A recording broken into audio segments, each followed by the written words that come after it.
പിന്നെ ഋഷഭ് പന്തിന്റെ കരിയർ എൻഡാണോ എന്നുള്ളൊരു ചോദ്യമാണ്. അതൊരു വലിയൊരു ചോദ്യം തന്നെയാണ്. കാരണം മഹേന്ദ്ര സിംഗ് ധോണിക്ക് ശേഷം 3 ഫോർമാറ്റിലും ഒരുപോലെ നമ്മൾ ധോണിയുടെ പകരക്കാരനായിട്ട് കണ്ട ഒരു താരമാണ് ഋഷഭ് പന്ത്. അദ്ദേഹം തുടക്കകാലത്തിൽ നമുക്കറിയാം, പിന്നെ അദ്ദേഹം ഈ ധോണി ഉള്ള സമയത്ത് തന്നെ 2019 ലോകകപ്പിലൊക്കെ ഋഷഭ് പന്തിനെ ഉൾപ്പെടുത്തണം. അതായത് ആ സമയത്ത് അദ്ദേഹം IPL ആക്രമണാത്മകമായ ഇന്നിങ്സുകൾ കളിക്കുന്നു, അഗ്രസീവായി കളിക്കുന്നു. ആ സമയത്ത് പിന്നെ ഒരു 360 ടൈപ്പിലൊക്കെ കളിച്ചുകൊണ്ടിരുന്ന ഒരു ഋഷഭ് പന്തിനെയാണ് നമ്മൾ കണ്ടത്. ആ സമയത്ത് തന്നെ ധോണിക്ക് പകരക്കാരൻ ഇദ്ദേഹം എന്ന രീതിയിൽ എല്ലാവരും കണ്ടിരുന്നു.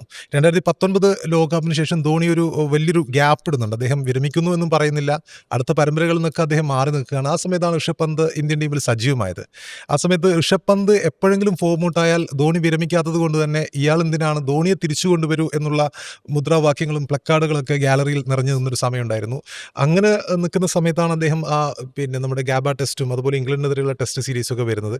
ടെസ്റ്റിൽ ഏറ്റവും മികച്ച രീതിയിൽ എനിക്ക് തോന്നുന്നത് ഇന്ത്യ കണ്ടതിൽ വെച്ച് ഏറ്റവും മികച്ച wicket keeper test ബാറ്റ്സ്മാനാണ് Rishabh Pant. അതായത് ധോണി നേടിയതിനേക്കാളും ഒരുപാട് പിന്നെ റൺസും ഒരുപാട് ഇമ്പാക്റ്റും ഉണ്ടാക്കിയതാണ്. അതായത് ഒറ്റ ദിവസം കൊണ്ട് ഒറ്റ സെഷൻ കൊണ്ട് തന്നെ കളിയെ മാറ്റിമറിക്കാൻ കഴിവുള്ളൊരു താരമാണ്. നമ്മളിപ്പോൾ വീരേന്ദ്ര സെവാഗിനെയും അല്ലെങ്കിൽ AB ഡിവിലിയേഴ്സിനെ കുറിച്ചൊക്കെ പറയാറുണ്ട്. അപ്പം അങ്ങനെ നോക്കുമ്പോൾ ഇന്ത്യ കണ്ടതിൽ വെച്ച് പിന്നെ ഒരു പക്ഷേ വീരേന്ദ്ര സെവാഗ് കഴിയുകയാണെങ്കിൽ ഒറ്റ സെഷനിൽ ഒരു കളിയുടെ രീതി തന്നെ ടെസ്റ്റിൽ മാറ്റിമറിക്കാൻ കഴിവുള്ള താരമാണ് ഋഷഭ് പന്ത്. അദ്ദേഹം ഏത് സമയത്ത് വേണമെങ്കിലും അഗ്രസീവായി കളിക്കുന്നുണ്ടെങ്കിൽ ആ സമയത്ത് അഗ്രസീവായി കളിക്കുന്നു. സ്റ്റുപ്പിഡ് എന്നുള്ള പിന്നെ വിമർശനങ്ങൾ നേരിടുന്ന കളിയാണ് അദ്ദേഹം. പിന്നെ ചിലപ്പോൾ അദ്ദേഹം അങ്ങനെയുള്ള കളികളും കാഴ്ചവെക്കും. പക്ഷേ ബേസിക്കലി അദ്ദേഹത്തിൻ്റെ ഒരു ഇൻസ്റ്റിങ്ക്റ്റ് എന്നുള്ളത് അഗ്രസീവ് സ്റ്റൈലിൽ കളിക്കുക എന്നുള്ളതാണ്. പക്ഷേ ആ അഗ്രസീവ് സ്റ്റൈൽ അദ്ദേഹത്തിന് ഏകദിനത്തിലേക്ക് കൊണ്ടുവരാൻ കഴിഞ്ഞിട്ടില്ല എന്നുള്ളതാണ് അന്താരാഷ്ട്ര അദ്ദേഹത്തിൻ്റെ കരിയർ നോക്കുമ്പോൾ നമുക്ക് കാണാൻ കഴിയുന്നത്. അന്താരാഷ്ട്ര ഏകദിന കരിയറിൽ പലപ്പോഴും അദ്ദേഹത്തെക്കാൾ മികച്ച പെർഫോമൻസ് അല്ലെങ്കിൽ സ്റ്റാറ്റിസ്റ്റിക്കൽ റെക്കോർഡ്സ് ഉള്ളത് ഇഷാൻ കിഷൻ തന്നെയാണ്.